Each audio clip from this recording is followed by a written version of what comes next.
Hola, en esta clase llamada Exploración y Presentación de Datos vamos a empezar a ver algo que es fundamental para que empecemos a construir nuestra propia base de datos. Si no tenemos una buena base de datos, no tenemos estadística. Por esto es que hay que ser muy puntilloso a la hora de el llenado de los datos. El objetivo, introducir a los diferentes tipos de datos que se obtienen en la investigación médica, desarrollar la manera de organizar y presentar los datos. Escalas de medición.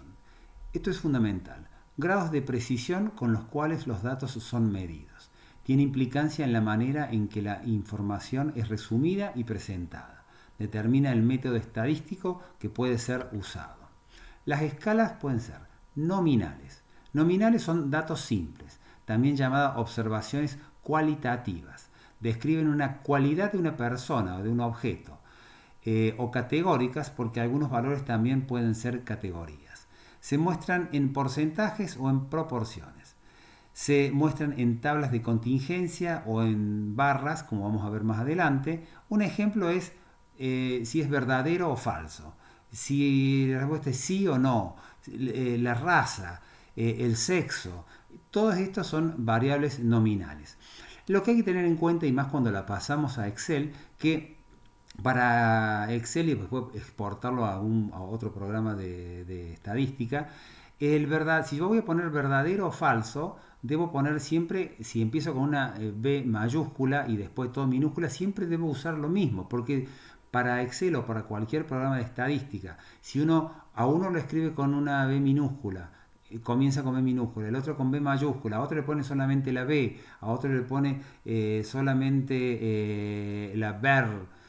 Son todas variables distintas. Lo importante para las variables nominales es que debo copiar siempre de la misma forma. No importa si pongo una B, si pongo verdadero, pongo ver o lo que sea. Siempre debo usar el mismo formato porque si no aparece como otra condición. Esto es lo importantísimo para cuando empecemos a hacer nuestras tablas de datos en Excel.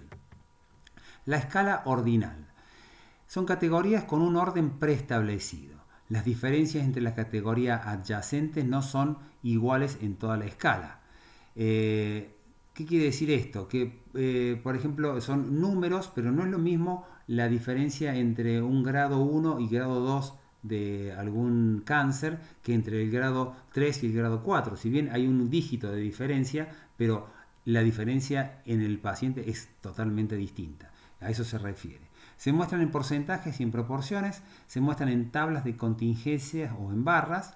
Ejemplo, una estadificación A, B, C o D, el score de Apgar, digamos de 1 a 10, el score que puede tener el chico cuando nace, el estadio de los tumores, como habíamos dicho antes, o la severidad de la enfermedad. Las escalas numéricas son observaciones de las cuales las diferencias entre los números tienen significado. También llamadas cuantitativas, miden la cantidad de algo. Hay dos tipos, pueden ser continuas, como puede ser la edad, la altura, el peso, la presión arterial, o discretas, que puede ser el número de embarazo, el número de fracturas, como por ejemplo. Se exhibe en media y en desviación estándar. Para estas variables es que usamos la media y la desviación estándar. Se exhibe en una gran variedad de tablas y gráficos. Tengan en cuenta que si yo pongo en Excel o cualquier otro programa, si yo pongo 2, debo siempre respetar que sea un número, porque si yo pongo 2 y al lado le pongo años, automáticamente pasa a ser, para el programa de computación, pasa a ser una variable nominal. Lo cual, yo puedo poner en la primera parte, en la primera fila, de qué se trata. Se tratan años, meses, días, pero si después debo colocar solamente un número. Esto es fundamental y créanme que cada vez que uno recibe una base de datos, estos son los problemas que siempre aparecen. Por lo cual, repasen esto varias veces porque esta es la forma de hacer una buena base de datos y a partir de acá lo que sigue es muy fácil. Reglas para tablas y gráficos. Deben ser simples y fáciles de entender por el lector.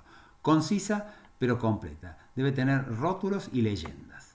Tablas y gráficos para escalas nominales y ordinales. Son las tablas de frecuencia. Son categorías en una columna y frecuencias y o porcentajes en otra. Por ejemplo, acá podemos ver un ejemplo donde tenemos el sexo, si es masculino o femenino. Acá la frecuencia, cuántos hay de cada uno y cuál es el porcentaje de cada uno. Esta tabla demuestra que la población considerada está compuesta por una proporción igual de hombres y mujeres. Rápidamente con una tabla yo puedo mostrarle qué es lo que encontré en mi trabajo. Tablas y gráficos para escalas nominales y ordinales. Otra es las tablas de contingencia, usada para examinar dos o más variables. Determina la clasificación de interés. Enumera las observaciones en cada clase y las expone.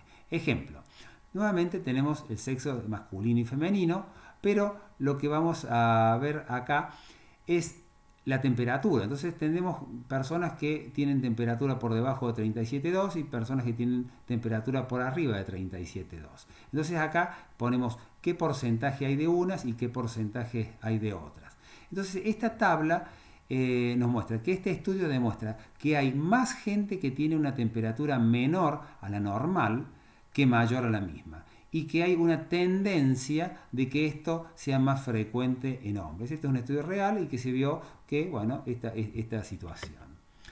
Las barras. En las barras se muestran los porcentajes de distintas categorías. También se pueden usar para mostrar diferencias entre distintas categorías. Fíjense que gráficamente las barras nos muestran esto, masculino, femenino, y el porcentaje de pacientes que tienen más de 37 o menos de 37, y acá rápidamente podemos ver cómo está compuesto esto. Los gráficos son muy interesantes a la hora de rápidamente ver cuáles son los resultados de un trabajo.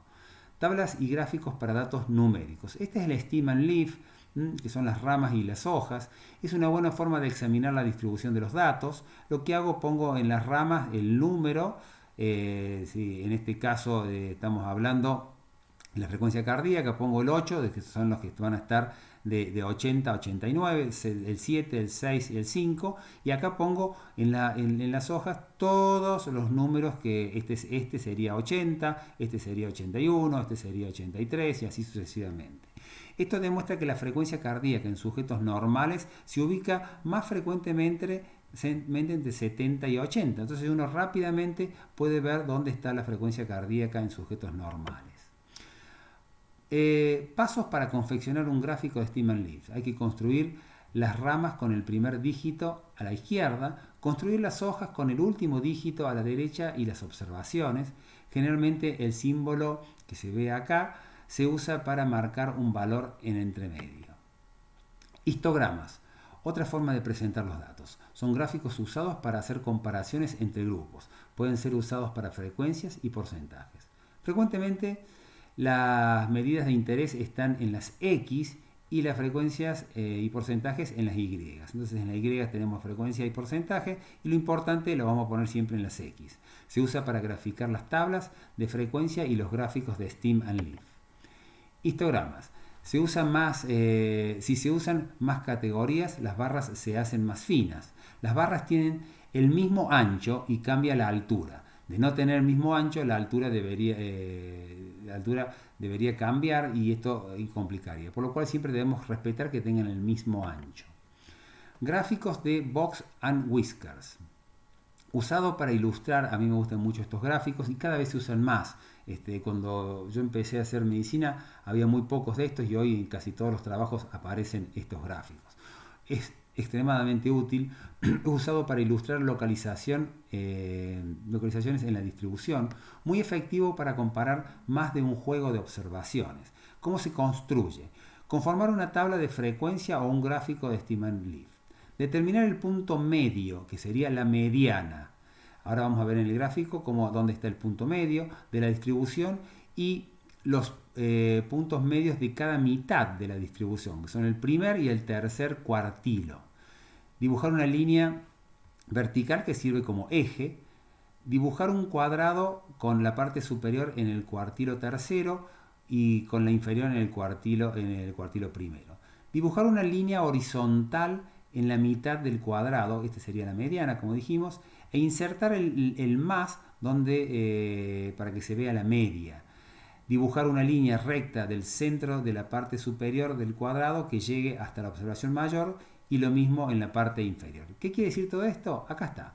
Hacemos un cuadrado. Acá al medio, esto va a ser la mediana. Acá este cuadrado, la parte superior, son el tercer y el primer cuartilo.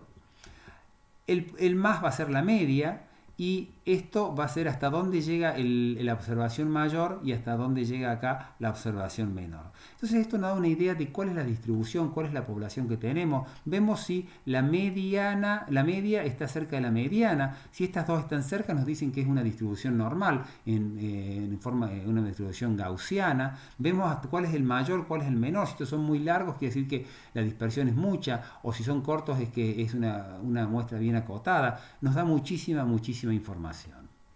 Polígonos de frecuencia similares a los histogramas convenientes para comparar dos distribuciones en un mismo gráfico. Se construye conectando los puntos medios de cada columna del histograma, como se puede ver en este gráfico. Gráficos para dos características. Cuando ambas características son nominales, se debe usar una tabla. Siempre usemos una tabla.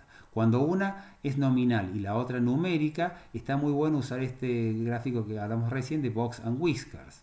Cuando ambas características son numéricas, las dos características que vamos a comparar son numéricas, se puede representar en un stem and leaf o en un scatter plot.